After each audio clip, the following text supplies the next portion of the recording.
से भी ज्यादा तुम किसी से प्यार नहीं करना, इकरार नहीं करना, जान सार नहीं करना। हद से भी ज्यादा तुम किसी से प्यार नहीं करना, हद से भी ज्यादा तुम किसी से प्यार नहीं करना।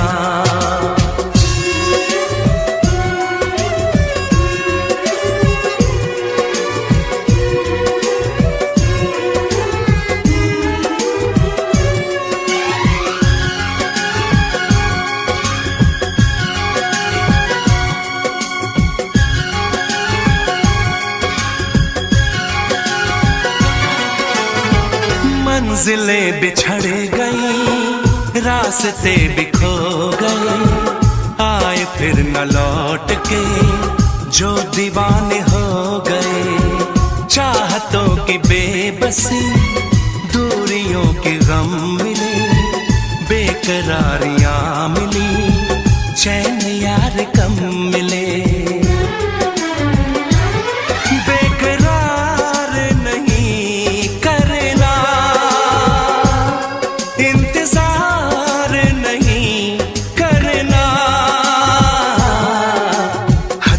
ज्यादा तुम किसी से प्यार नहीं करना, हद से भी ज्यादा तुम किसी से प्यार नहीं करना।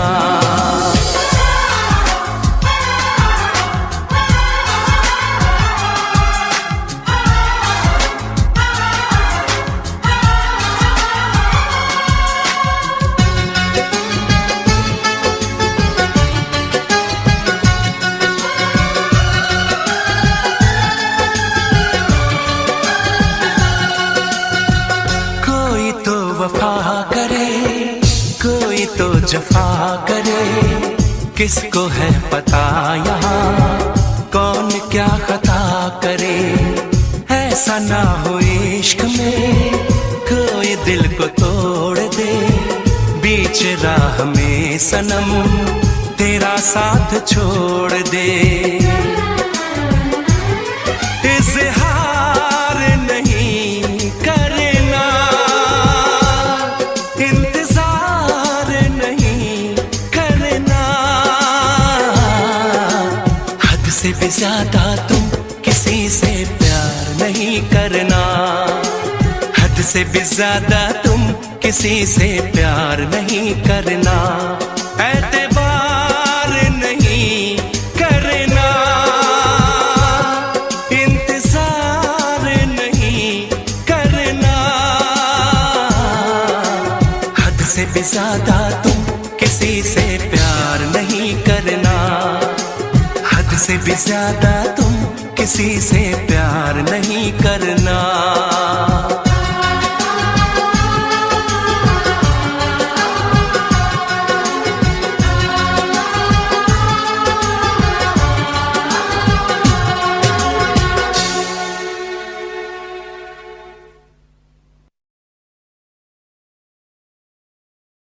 वैसे मुझे अमीरों से मिलने का कोई खास शौक नहीं है। तो फिर मुझसे प्यार क्यों किया? हाँ, ये कमबख्त दिल है कि गलती कर बैठता है और भुगतना हमको पड़ता है। तो भुगतो।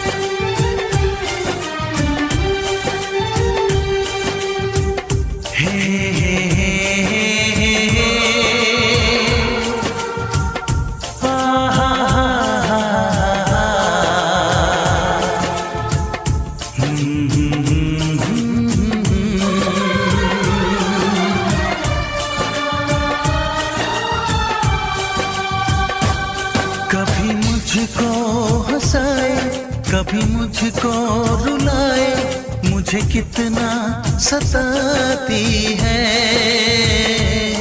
कभी मुझको हंसाए, कभी मुझको रुलाए, मुझे कितना सताती है। वो लड़की बहुत याद आती है, वो लड़की बहुत याद आती है, वो लड़की बहुत याद आती है, वो लड़की बहुत याद आती है।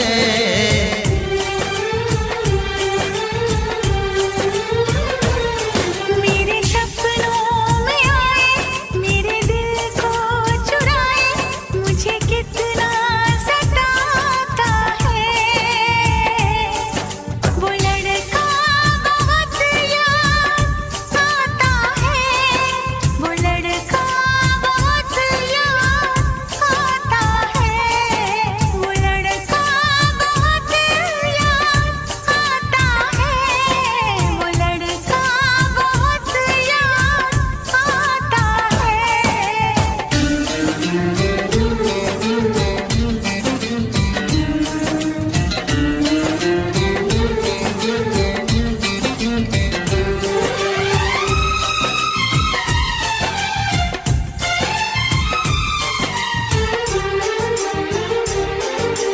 देखा उसे जब पहली बार, बन गया दीवाना मैया, करके अनजाना इकरार, ले गई दिल का चैन करार।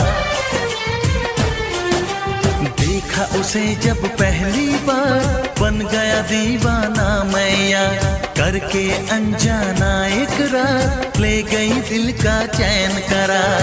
थोड़ी सी घबराई थी, थोड़ी सी शर्माई थी, कितना प्यारा मुखड़ा है, वो तो चांद का टुकड़ा है, जाने कहाँ छुप जाती है।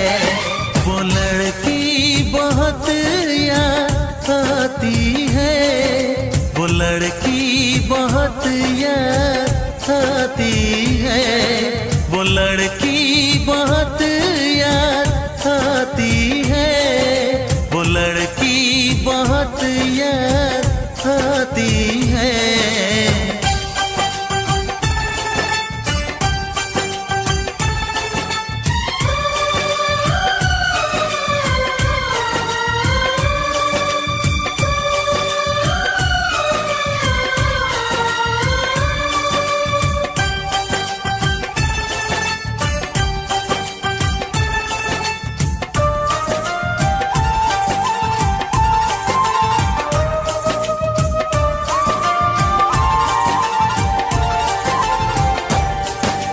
मैं तो उस पे मरती हूँ, दुनिया से नहीं डरती हूँ, नाम से उसके संवरती हूँ, पल पल आहे भरती हूँ। मैं तो उस पे मरती हूँ, दुनिया से नहीं डरती हूँ, नाम से उसके संवरती हूँ, पल पल आहे भरती हूँ। माना के मजबूरी है, चाहत अभी अधूरी है, बस कुछ दिन की दूरी है, मिलना बहुत जरूरी है। क्या क्या दर्द जगाता है, वो लड़का बहुत याद आता है, वो लड़का बहुत याद आता है, वो लड़का बहुत याद आता है, वो लड़का बहुत याद आता है। कभी मुझको हंसाए, कभी मुझको रुलाए, मुझे कितना सताती है।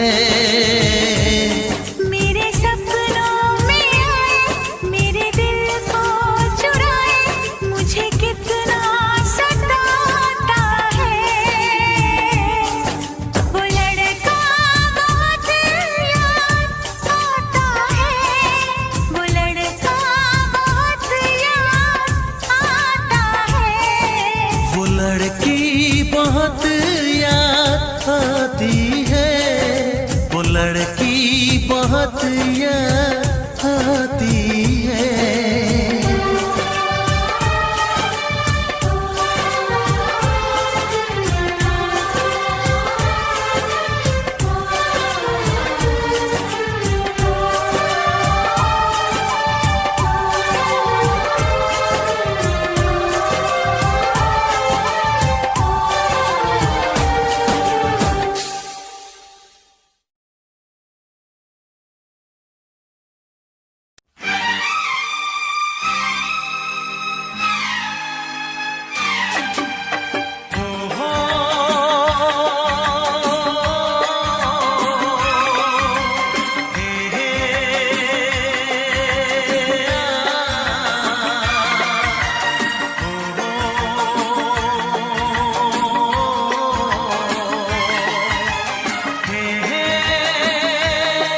चेहरा, कितनी प्यारी आंखें, कितना हसीन चेहरा, कितनी प्यारी आंखें, कितनी प्यारी आंखें हैं, आंखों से छलकता प्यार कुदरत ने बनाया होगा फुर्सत से तुझे मेरे यार, कुदरत ने बनाया होगा फुर्सत से तुझे मेरे यार। कितना हसीन चेहरा, कितनी प्यारी आंखें, कितना हसीन चेहरा, कितनी प्यारी आंखें, कितनी प्यारी आंखें हैं, आंखों से छलकता प्यार कुदरत ने बनाया होगा फुर्सत से तुझे मेरे यार, कुदरत ने बनाया होगा फुर्सत से तुझे मेरे यार।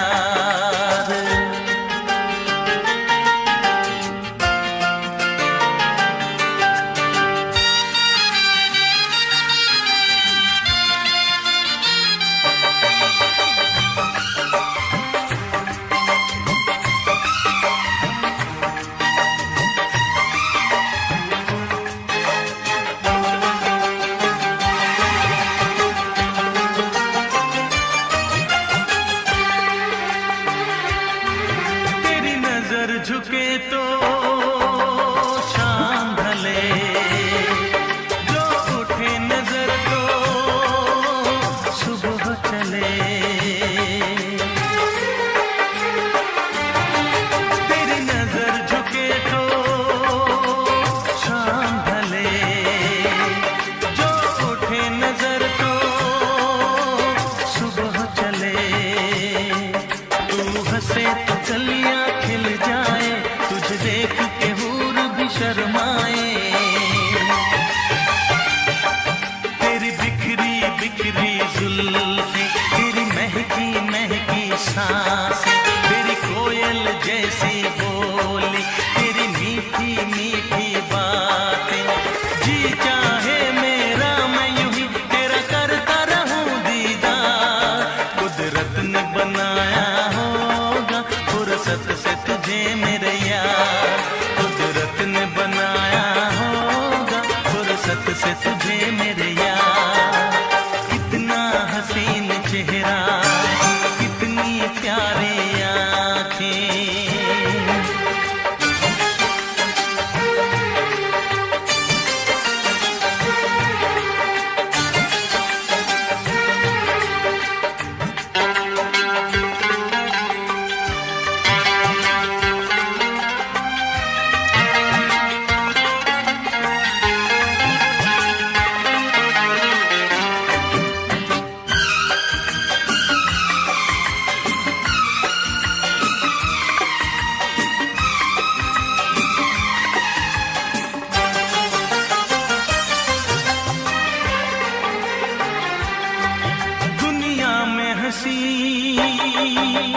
और भी है, होगा न कोई तेरे जैसा हंसी,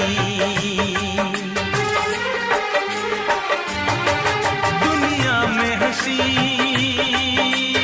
और भी है, होगा न कोई तेरे जैसा हंसी, रंगीन जवां मदहोश बदन, तू हुस्न शबाब का है गुलशन,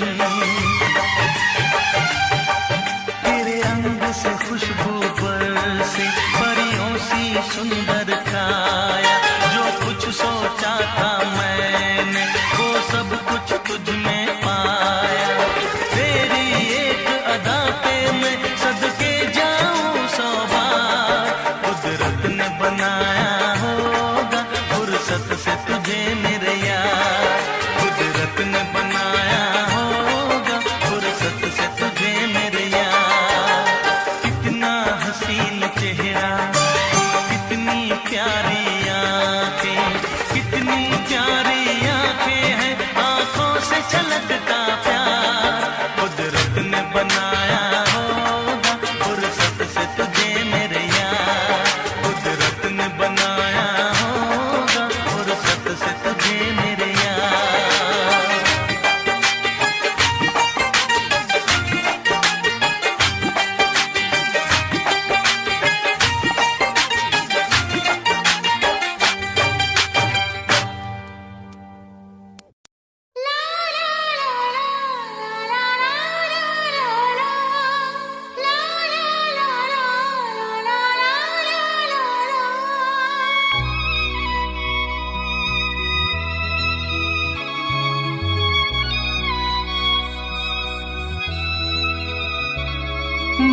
इश्क उसका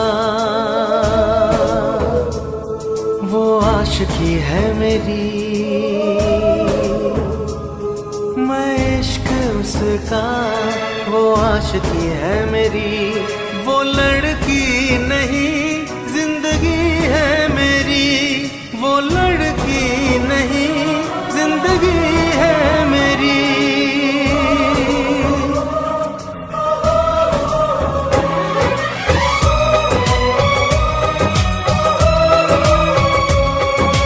उसके ही दिल में अब तो रहना है हरदम, उस दिलरुबा से कहना है हरदम, मैं इश्क उसका वो आशिकी है मेरी, मैं इश्क उसका वो आशिकी है मेरी, वो लड़की नहीं जिंदगी है मेरी, वो लड़की नहीं जिंदगी है मेरी।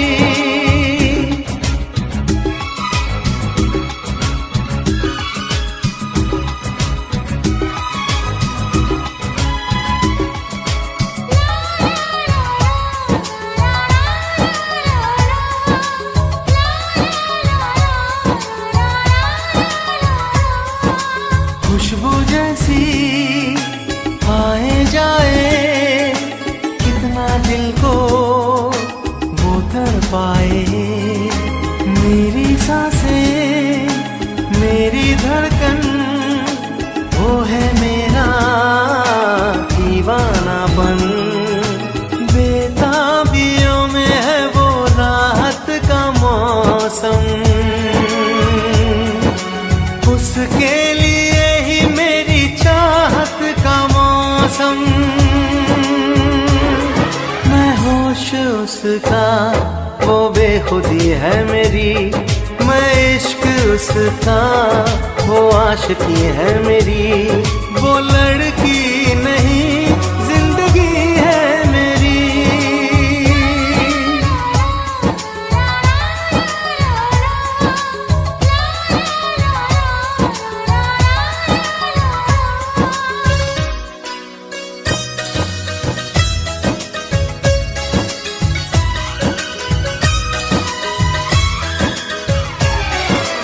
आँखों में है उसका चेहरा, यादों में है उसका पहरा, मैं हूँ राही वो है मंजिल, करना है अब उसको हासिल, इन धड़कनों में बाजे उसकी ही सरगम,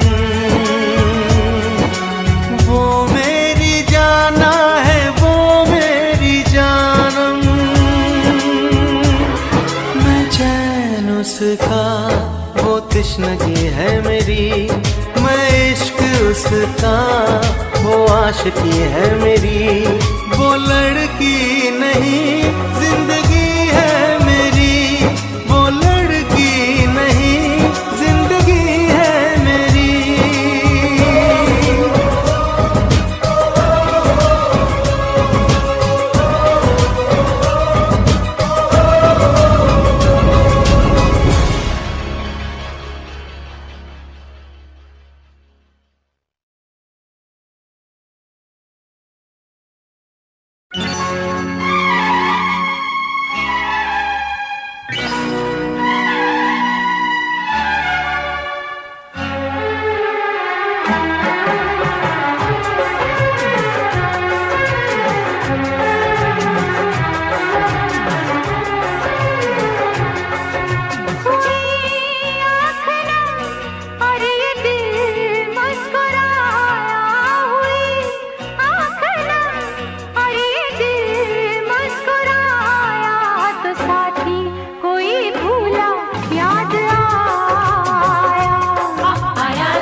उसी ने रुलाया, हंसी जिसको दी है उसी ने रुलाया। तो साथी कोई भूला याद आया, आया साथी कोई भूला याद आया।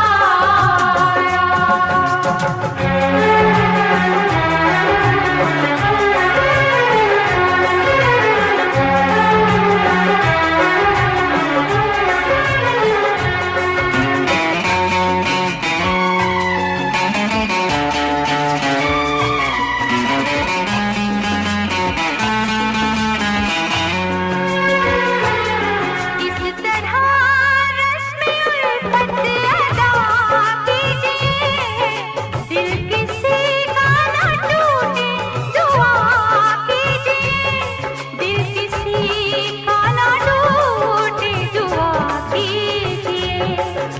कभी रेत पर घर किसी ने बनाया, कभी रेत पर घर किसी ने बनाया।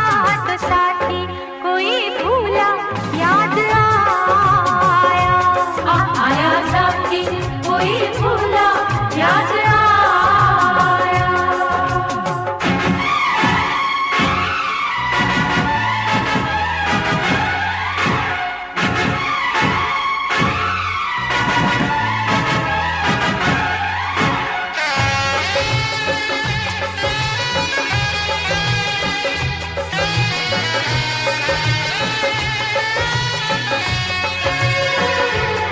रूठ जाते हैं बनके मुकद्दर यहाँ, छूट जाते हैं हाथों से सागर यहाँ, छूट जाते हैं हाथों से सागर यहाँ। कभी सर्द शबनम ने कोई घर जलाया, कभी सर्द शबनम ने कोई घर जलाया। तो साथी कोई भूला याद आया, आया साथी कोई भूला याद आया। हुई आँख नम और ये दिल मुस्कुराया, हुई आँख नम और ये दिल मुस्कुराया। तो साथी कोई भूला याद आया, आया साथी कोई भूला याद। 21 रजब 60 हिजरी 26 अप्रैल 680 ईस्वी शान रविवार दमिश्क शहर के खसर अल अखसार नाम के एक महल के अंदर एक धुंधले और अंधेरे कमरे में मुआविया नाम का एक बूढ़ा आदमी एक कीमती लेकिन गंदे बिस्तर पर लेटा हुआ था। वह बहुत बीमार था और दर्द से कराह रहा था। उसने कराहते हुए आवाज लगाई, अरे कोई है, कोई है। उसकी आवाज सुनकर 2 नौकरानियां कमरे में आईं। मुआविया ने उन्हें कराहते हुए कहा, मेहमान खाने में 2 सरकारी आदमी बैठे हैं, उन्हें मेरे पास बुलाओ। ध्यान देने वाली बात यह है कि उस वक्त मुआविया का बेटा यजीद शिकार पर गया हुआ था। कुछ लोगों का कहना था कि वह रोमन फौजों के पीछे गया था और कुछ लोगों का कहना था कि उसे अपने पिता की बीमारी की खबर मिल चुकी थी। वह वापस आ गया था और अब वह पास के पहाड़ कोह ए कासियुन के पास शिकार खेल रहा था और अपने पिता की मौत का इंतजार कर रहा था। उसे हर पल की खबरें दी जा रही थी क्योंकि यह पहाड़ दमिश्क शहर से केवल 10 किलोमीटर दूर था। इसलिए जैसे ही मुआविया की मौत हुई वह तुरंत वापस आ गया। इससे यह साबित होता है कि अगर वह किसी दूर जगह पर होता तो इतनी जल्दी नहीं आ सकता था। कसर अल अखजार मस्जिद उम्विया के बिल्कुल पास था। मस्जिद के सामने कुछ हवेलियां थीं जिनमें सरकारी अफसरों के लिए अलग से मेहमान खाने बने हुए थे। दासी ने एक गुलाम को भेजकर वह संदेश उन अफसरों तक पहुंचाया। जब गुलाम ने यह बात उन्हें बताई तो 2 आदमी महल में आए। एक का नाम झाक बिन फहरी था जो पुलिस का बड़ा अफसर था और दूसरा मुस्लिम बिन उकबा था। दोनों आदमी मुआविया के कमरे में आए और उसके सामने बैठ गए। मुआविया ने उन्हें कहा, इस समय यजीद यहां नहीं है। मैं अपनी वसीयत आखिरी बातें करना चाहता हूं। मैं चाहता हूं कि तुम यह बातें लिखो और फिर मुझे पढ़कर सुनाओ। उसके बाद मैं उस पर अपनी मुहर लगाऊंगा। उन्होंने कागज, कलम और दवात मंगाई और लिखना शुरू किया। यह वसीयत बहुत लंबी थी लेकिन उसका मतलब कुछ इस तरह था, ऐ यजीद, तुम कभी मेरा यह एहसान नहीं चुका सकते कि मैंने अरब के सब बड़े लोगों को तुम्हारे सामने झुका दिया। मैंने तुम्हारे जैसे गलत और अयोग्य इंसान के लिए बादशाह बनने का रास्ता साफ कर दिया है। मैंने तुम्हें इस्लाम जैसे अच्छे धर्म का राजा बना दिया है।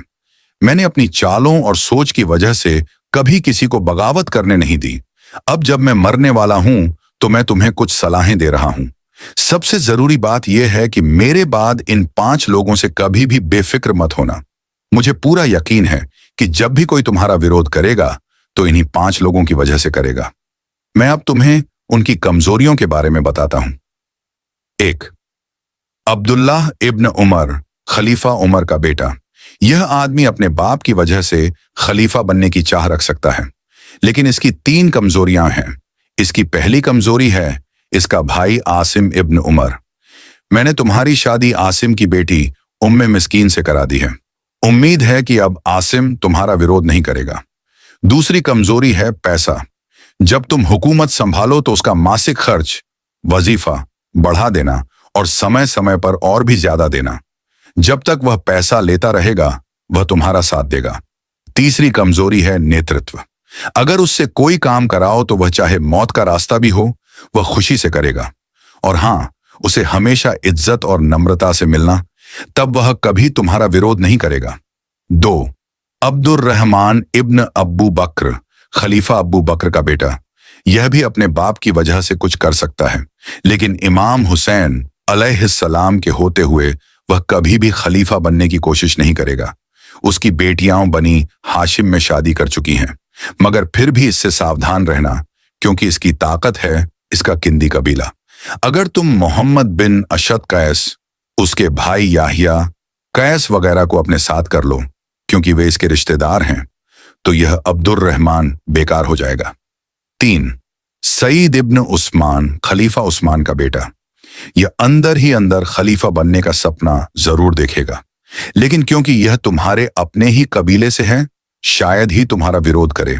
अगर करे भी तो उसे जंगे सिफ़ीन की याद दिला देना, बताना कि वह जंग हमने उसके बाप का बदला लेने के नाम पर लड़ी थी।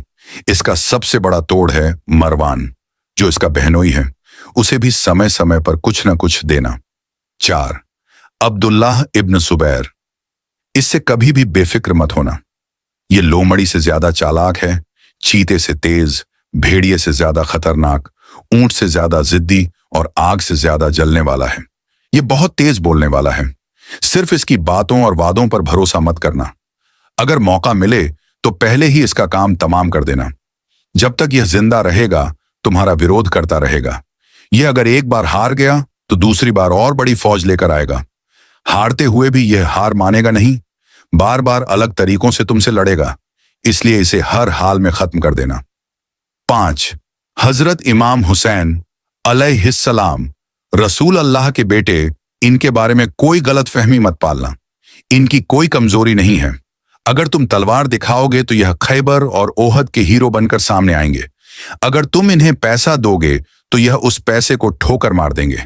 इनके सामने हमेशा नम्र रहना और कभी भी धर्म की नकली चादर को मत उतारना, क्योंकि ये धर्म के असली वारिस हैं। अगर तुमने धर्म को छोड़ दिया तो यह कभी चुप नहीं बैठेंगे। मेरी एक बात हमेशा याद रखना, इनसे कभी भी लड़ाई मत करना। अगर तुमने इनसे लड़ाई की और जीत गए तो सारी दुनिया तुम्हें बुरा कहेगी, और अगर तुम हार गए तो फिर भी सब तुम्हें बुरा कहेंगे। यानी इनसे लड़ाई का नतीजा हमेशा बद्दुआ और लानत ही होगा। हाँ, अगर कभी लड़ाई से बचना मुमकिन न हो तो पूरी ताकत से लड़ना, और अगर जीत जाओ तो इनके साथ अच्छा बर्ताव करना। उन्हें इज्जत के साथ मदीना वापस भेज देना। इनसे बदतमीजी का सोचना भी मत, क्योंकि यही तुम्हारी सलामती का रास्ता है। हमें हजरत अली के बर्ताव से सीख लेनी चाहिए। और याद रखना, अगर हजरत इमाम हुसैन ने सच्चाई का झंडा उठाया तो उनका साथ बहुत कम लोग देंगे, क्योंकि हमेशा सच्चाई के साथ कम ही लोग होते हैं। उनके इंसाफ और बराबरी वाले सिस्टम को दुनिया के पैसे चाहने वाले लोग कभी पसंद नहीं करेंगे। अगर कोई उनका साथ देगा तो वो लोग कूफा शहर के होंगे। कूफा के लोगों की 2 कमजोरियां हैं। उनके नेताओं को पैसे का लालच है और आम लोगों को तलवार का डर। इसलिए उनके नेताओं को पैसा दो और आम लोगों को तलवार से दबाओ, तब तुम्हारी हुकूमत मजबूत रहेगी। मुआविया ने यह वसीयत लिखवाने के बाद उस पर अपनी मुहर लगाई और उन दोनों अफसरों को दे दी और कहा, जब यजीद वापस आए तो यह वसीयत उसे दे देना। अगर आपको हमारे चैनल की वीडियो और स्टोरीज अच्छी लगती हैं तो प्लीज हमारे चैनल के साथ जुड़ जाएं। हमारे चैनल को सब्सक्राइब करें, वीडियो को लाइक करें और इन अच्छी स्टोरीज और तारीखी वाकयात को अपने प्यारों तक भी पहुंचाएं। हमारे चैनल को जरूर सब्सक्राइब करें ताकि आने वाली हर नई वीडियो हमारे चैनल के जरिए सीधे आपके मोबाइल तक पहुंचती रहे।